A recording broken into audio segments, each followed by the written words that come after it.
Buenas noches. Thank you for attending tonight's Luguan. Noy Noy para sa Pinoy.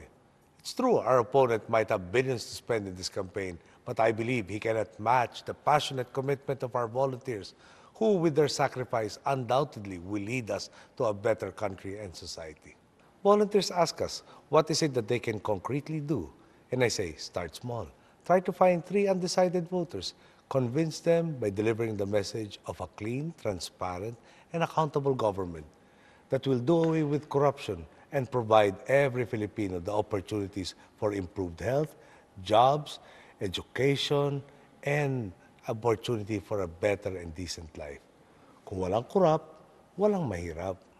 Zamboanga City will always be special to me. It was here where I sought divine guidance as I was making the most important decision of my life.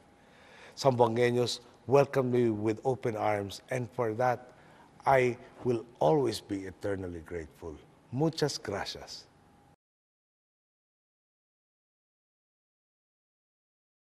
Ang ating bayan ay parang isang magandang bahay na unting-unting nasisira kasi nadaya tayo sa materyales.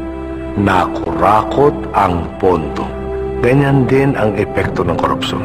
Dumadami ang mahirap, marami ang naapi dahil sa korupsyon. Dati na tayong masipag, dati na tayong matyaga, pero lagi tayong dinadaya. Korupsyon ang problema, kahirapan ang resulta. Di pa tapos ang laban, ipagpapatuloy ko.